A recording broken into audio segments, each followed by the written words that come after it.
Hey guys, and welcome to my channel. Today we're going to be talking about the college audition process and some tips I have for navigating through that audition process and just my own personal experience with auditioning and getting into music school.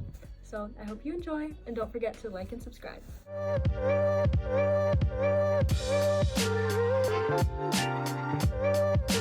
So the first thing that I would say is the most important step in this process is start researching schools. And you want to be researching the location, the reputation of the school, the music programs that they have. And the most important thing you're researching is their music faculty.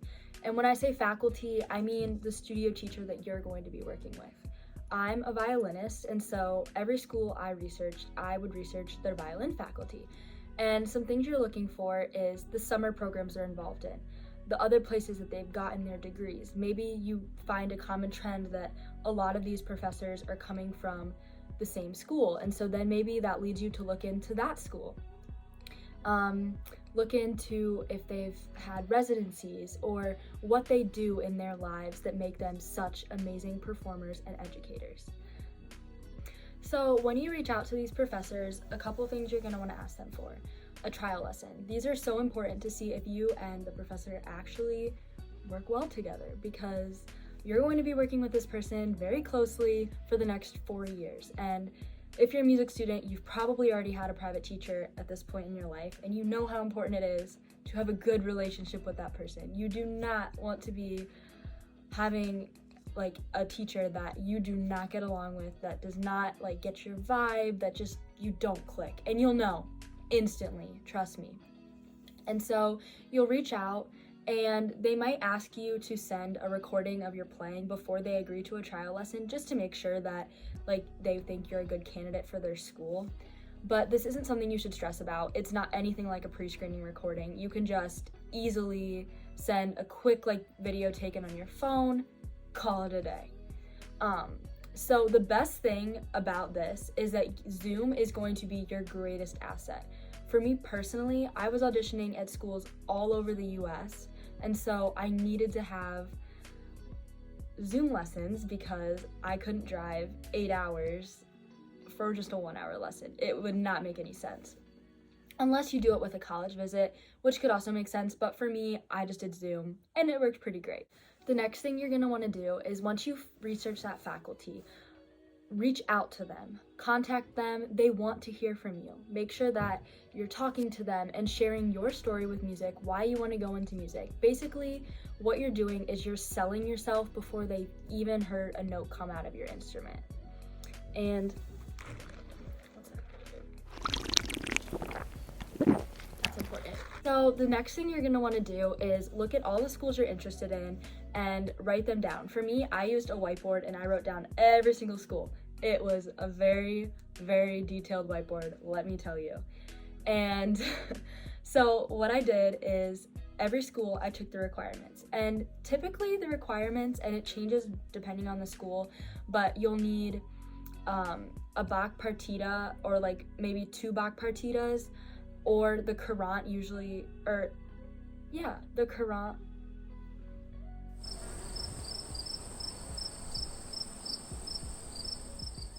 The chaconne fulfills the requirement usually for both. Sometimes it depends if you want to play that.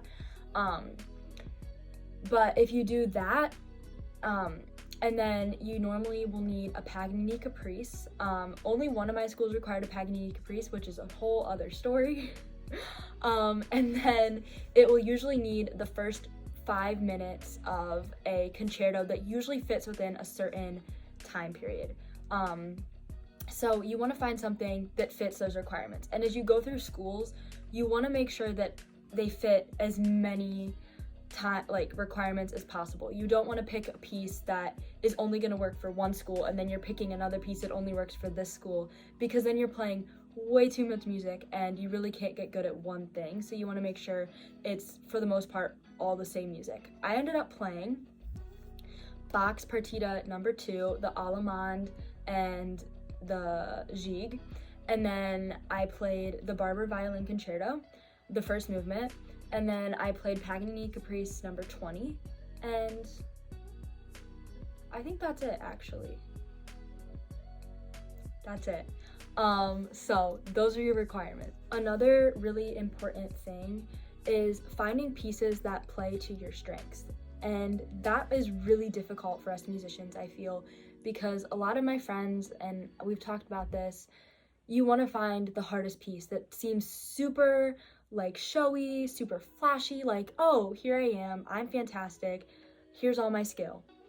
That's amazing. But also, you want to make sure that you're playing to your strengths. If you're really good at fast passages, find a piece that has really fast passages. If you're really good at like more lyrical songs and you're good at like pulling out like emotion in your audience, pick a lyrical piece. That's what I did. I played the Barber Violin Concerto. I killed it because I'm very good at like making like emotions when I play. If you're good at runs, find a piece with a lot of runs. There's a piece with a lot of runs, I guarantee you. I just can't think of it right now. But just make sure that you're finding pieces that play to your strengths, not your weaknesses. Even if you think you're gonna, you want to take on the challenge, don't take it on just because you can. You want to be smart and play it safe versus going out on a limb and going really crazy and then not being able to do it up to par, because you want to kill it on this audition. It's really, you've got one shot, and so kill it. With the requirements, I would say if you aren't quite to the process of applying for schools yet, work on the requirements right now. I started playing the Bach when I was a freshman in high school, and most of my other requirements I was trying to start by the end of my sophomore year, but I ended up changing all my rep at the last minute. Don't do that.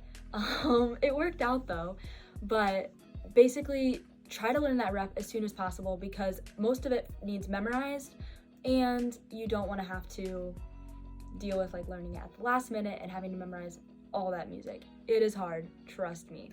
Especially a Paganini Caprice. Those things are wicked and you should definitely learn that way in advance. It is time for a dunking break. Okay, so the next thing you're going to want to do that is really helpful is once you get your rep kind of under your belt and you know what you're playing, you feel like you have it pretty much ready to perform, hold a mock audition. So get anyone in the room that you think is a really good musician that can give you really good musical feedback. Yes, you should play for mom, you should play for dad, you should play for your goldfish and your siblings as much as possible, and your friends, and maybe Taylor Swift if she shows up at your house.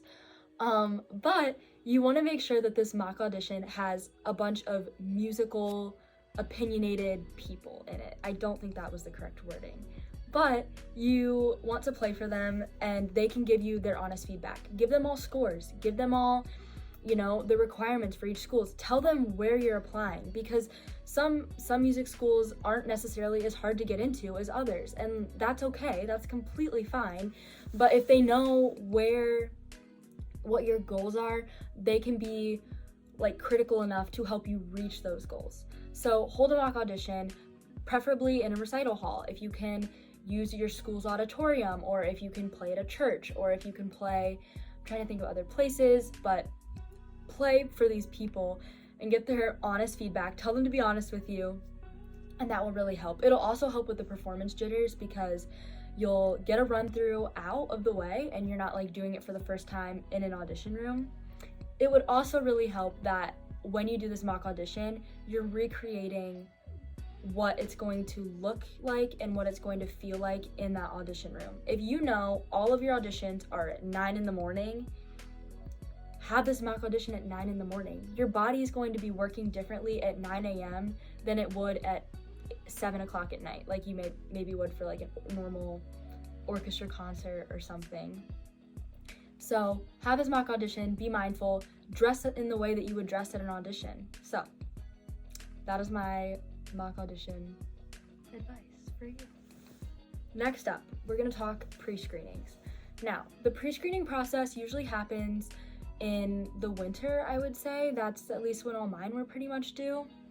And pre-screenings usually don't have as many requirements as the actual audition day. It's usually a lessened version of those. Like if your audition, you have to play a full movement of a concerto, the pre-screen might be the first 5 minutes. So make sure you know your pre-screen requirements. Also, make sure you know that it has to be memorized, or if you can use sheet music, because some of them are completely chill and you can use your music, but some of them need to be memorized. And if you were planning on waiting to memorize until after pre-screening, you could get in some trouble. So the next thing, make sure, check the requirements of if you can use a pianist or not on your pre-screen audition. Piano is always going to make you sound better, so if it's going to make you sound better, why wouldn't you just use it? But make sure you're working with your pianist well in advance to pre-screens, and you guys know how you're playing it, you know their tempos and your speeds, and just everything that's going on within that piece, so your pre-screening sounds as good as it can possibly sound. Also, when you record pre-screens, make sure that you are not using your phone or an iPad or anything that is not high-tech recording quality. I use the Zoom Q2. It's a Zoom recorder. I'll tell you that. It's a Zoom recorder, and I use that. I have a setup on a tripod where I prop it up. That way I have really good audio and video. And then I always bring in an extension cord so I don't run out of batteries. Basically, be prepared. If you're not prepared for any situation, it's just gonna make you more stressed at the end of the day, and you want your pre-screen recordings to go as smooth as possible. But I'm sure that I'll link the description of my camera in the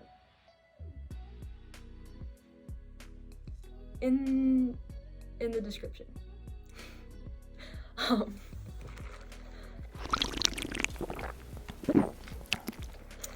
And so make sure that you're using a really nice recorder or camera or whatever is going to give you the best video and audio quality, and your music teacher should pretty much have a good idea on what this is, and they might even have one to loan you, which is really nice.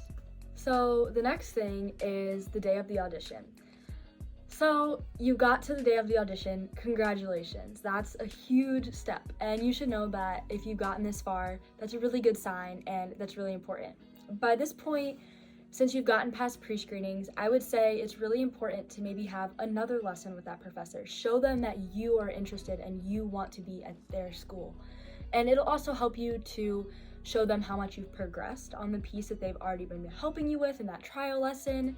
And it'll just really help instill in them that you have a desire to attend their university. It's really important. And so the day of the audition, some schools allow you to have an accompanist, some schools do not.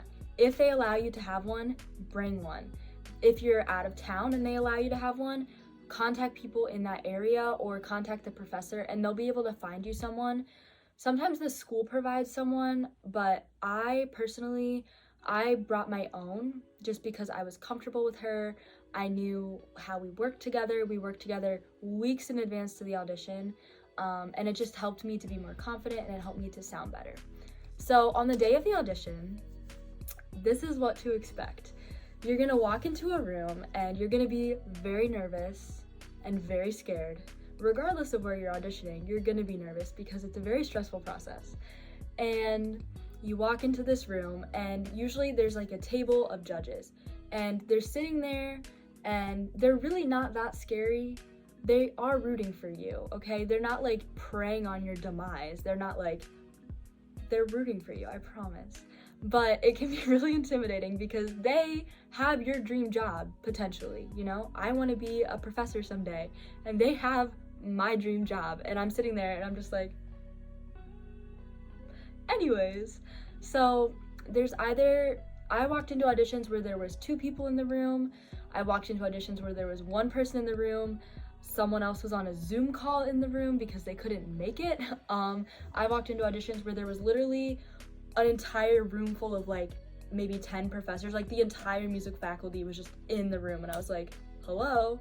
And they were starting a conversation with me and asking about my life and what I did last weekend, and it was just a very interesting experience. They were very kind and welcoming.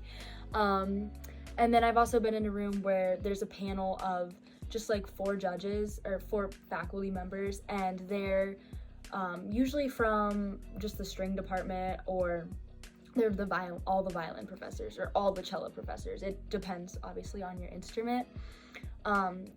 Some of the rooms are more stage-like, some of them are just classrooms, and you really have to be flexible and prepare for anything. But when you walk in there, they're not going to make small talk with you, unless they do, like that one instance that they did with me.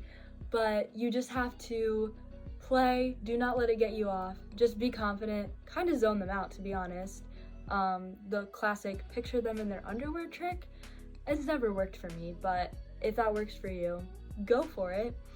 A little secret that should help: you're probably not going to play all of the music that you prepare, which can be frustrating, I know, but at the end of the day, it's because everyone in those rooms are rooting for you, and they're not just judging you, but they really are there for you. And so you'll play, like I'm trying to think, at my last audition, which is at the school I'm attending, they had me play like the first page of my concerto, the first couple lines of the Paganini, and then I think I ended up playing almost all of the Bach partitas that I had prepared.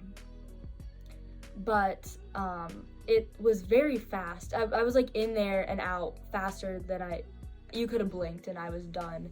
But just remember to be confident, be polite, be proud of yourself and show that pride, and just, you've got this. It's really, it's over before you know it, and so just do your best, and that's all that matters, because you worked so hard to get to this point. So the last thing that I would say, or the last couple of things, is for the most part, these auditions, you're traveling to go to these places, you're traveling to see these colleges, take it all in. I know it's a very stressful time, it's very overwhelming, and you have a lot on your mind because you know that an audition can make or break you going to this school, but take it in. I auditioned at 4 schools, and 2 of them took me to places I had never been before. I was up in upstate New York for one of them, and we drove to all of my auditions. So that was about 8 hours away, and I got to see the beautiful hills, mountains, there's something up there in upstate New York, and it is gorgeous. So take it all in. And the other one ended me up in the DC area, and I just really liked the city, like the metro life.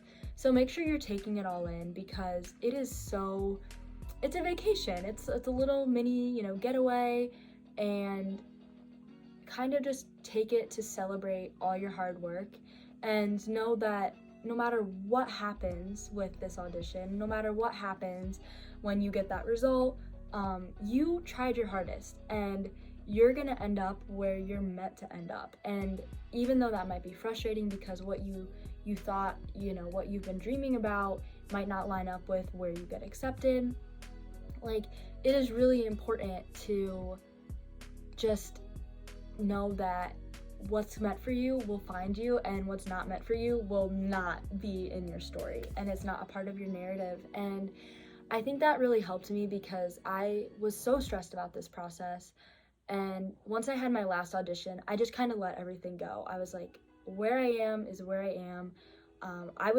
The school I'm at now has been my dream school since 8th grade, and I remember just getting a pre-screen was like crazy for me. I was squealing. I literally screamed and I cried, and I was like, if I don't get any farther than this, that's okay. I just got I got to actually audition in their school, and that was so cool for me. And I'm really thankful that's where I ended up and that's where I'm going. But just remember that it's gonna be okay, and take a deep breath, and just remember to take it all in and enjoy the process, because it's really, for the rest of your life, high school's not gonna be the reality anymore. And so just take it in, enjoy, and live your best life. I hope you guys enjoyed this video, and it really helps you with navigating the college audition process, and it gives insight into what that process is like. If you have any questions, please feel free to put them in the comments and I can respond and help you to the best of my abilities. And don't forget to like and subscribe.